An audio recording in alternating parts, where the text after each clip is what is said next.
talk about the Netherlands. What is this? The Dutch? What do they call this? The Heineken Dutch Grand Prix. Okay, and we've had more parity in the Yeah. F1 in the last couple of months than a very long time. You're going to be shocked at these odds. Wow. Look at this. Yeah. You're So getting plus on positive odds Max. for Verstappen, and you're getting positive odds for Max Verstappen at his home track. Despite the fact that he hasn't won, I think since Spain, if I'm not mistaken, which is a probably the longest Red Bull has been without a win for several seasons now. It's his home track. He's won every single race at this track from pole. It's going to rain over the weekend. It's likely going to rain all 3 days. Oh, And when you okay. about being good in the rain, there are two names that pop to the list, to the top of the list, and one of them is Max Verstappen. The other is Lewis Hamilton. So Oscar Piastri came up on top at Hungary. That's why he's moving forward. McLaren, Lando Norris doing extremely well, but the team, as we've talked about for a couple of weeks now, has been making mistakes on their strategies as well as some internal fighting, as we saw at Hungary between Norris and Piastri. So I think with rain in the forecast, it being Max Verstappen's home race, I would kind of discount McLaren a little bit more than some other weeks, and I would give the nod as a favorite standpoint to Verstappen, but then Lewis Hamilton probably a close second. Okay, so it's one of those races, and with Hamilton at 8-1, and there's a couple of drivers in between, this is actually a good way of hedging your bet. So Mhm. you can go ahead and take Verstappen as your big play, and then if Hamilton wins, you try to get your money back. Exactly right. Yep, split your bets accordingly. Hamilton being the hedge. He walked into, or I guess inherited the win from Russell at Belgium, but he's excellent in the rain, and Hamilton's been better at this track in particular more so than Russell has anyway. So I think this is a unique track. This is not one that you can necessarily compare to other tracks on the course, because this one's shorter, it's twistier, it's got bank turns, it's got some elevation changes. It's just a really unique kind of roller coaster type of track that Max Verstappen has done extremely well at, and he has the boost of his hometown crowd, so that's all good for him and gives him extra momentum.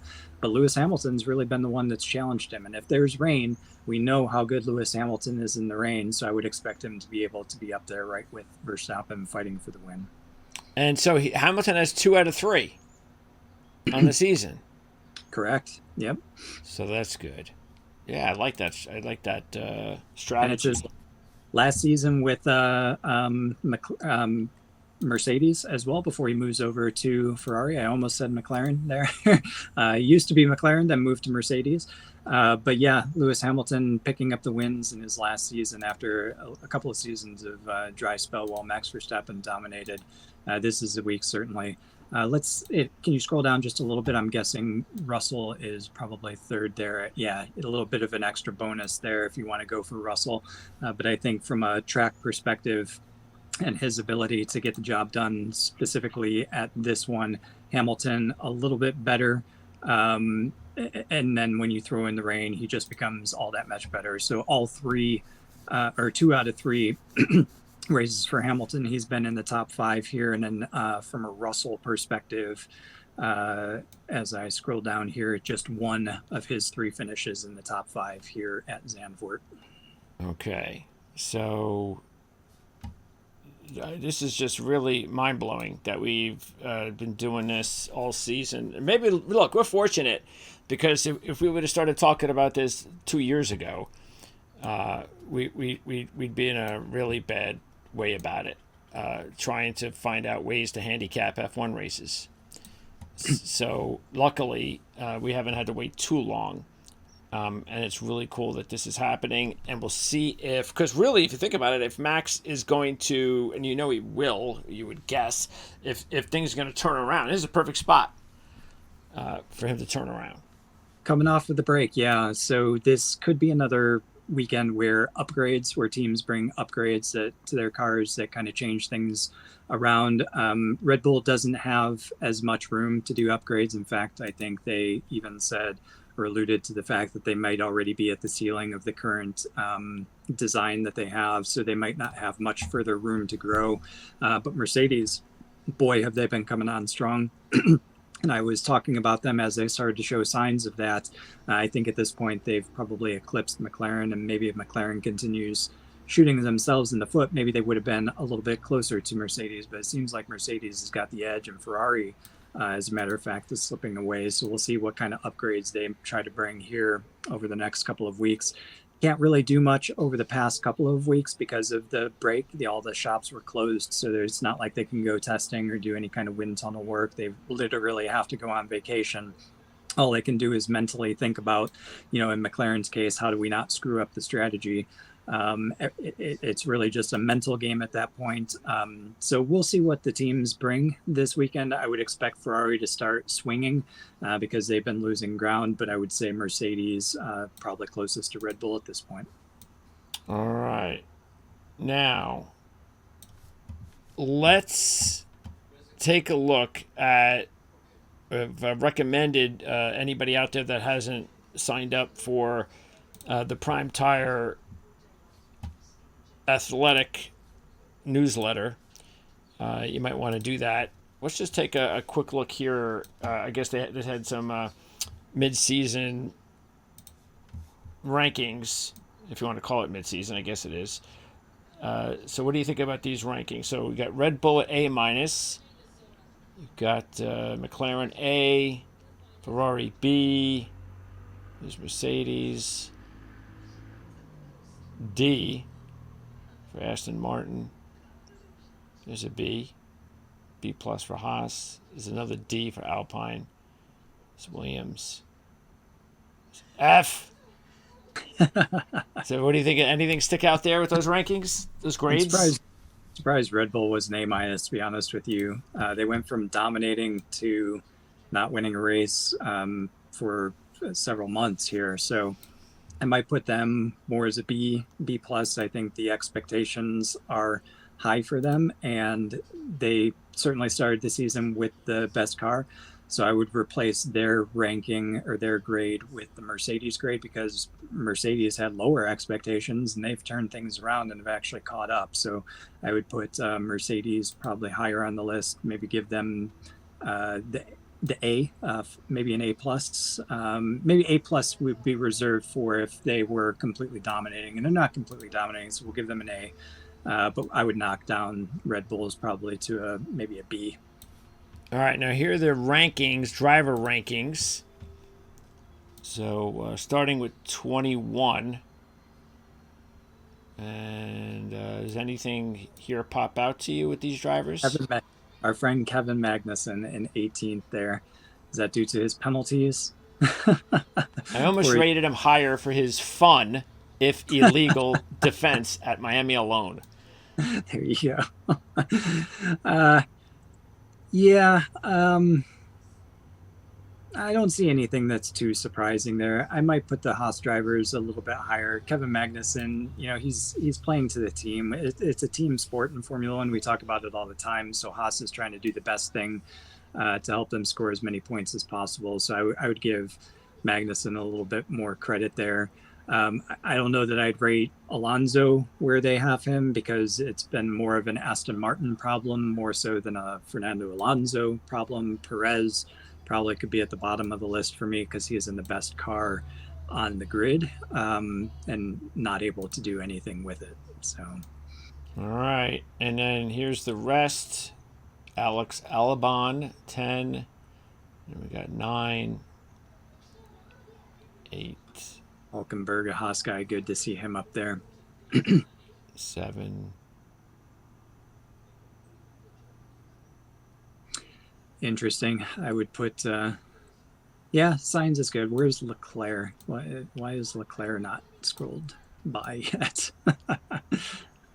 Interesting. Yeah, I'd probably put maybe Sainz and Hamilton up there with Leclerc if you're going to put him fourth. That's a little bit surprising. I think Sainz has been the better driver. He's also been under more pressure, so a little bit more difficult for him to perform too. So Leclerc has been pretty comfortable at Ferrari. His future is safe, whereas Sainz is a little bit more uncertain. So he left for appendicitis, came back and won. There's something to be said for that.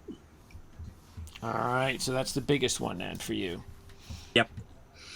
Okay, so those are, again, we have a link in the description area of the video, so you can check that out, and gives you a good idea.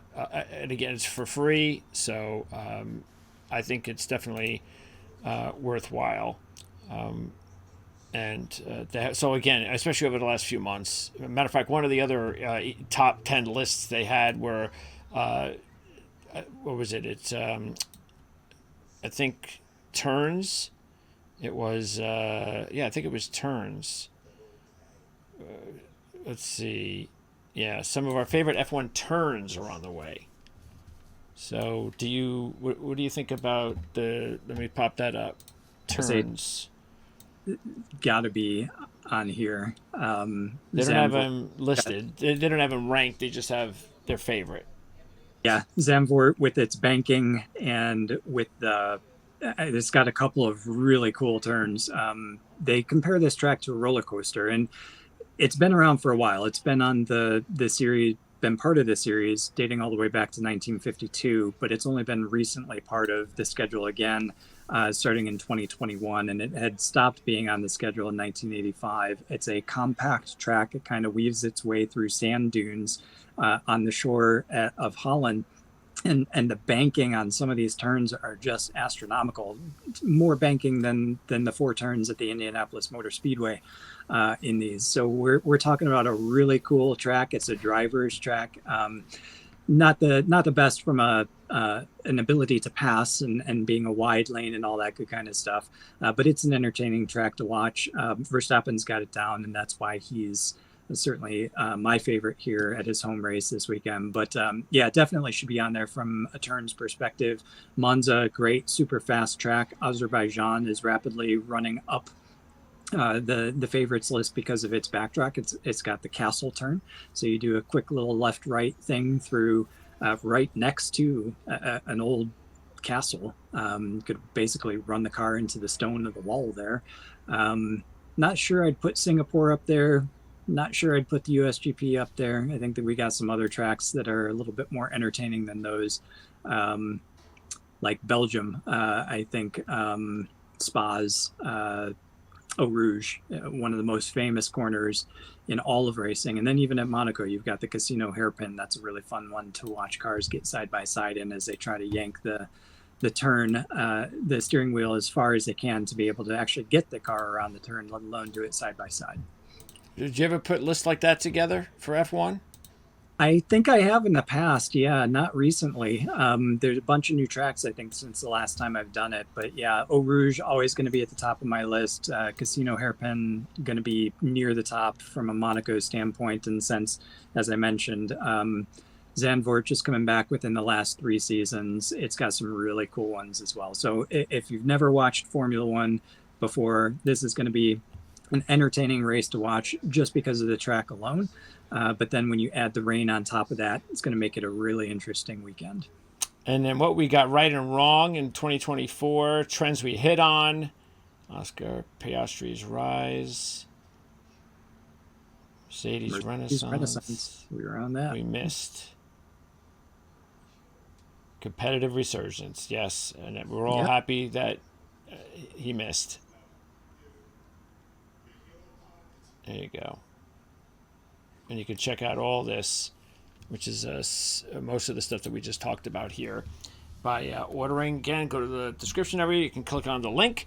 And if you don't even know where that is, just hit the More button. The More button sends you to the place where we have a lot more information, including the link to sign up and get this free newsletter content at The Athletic.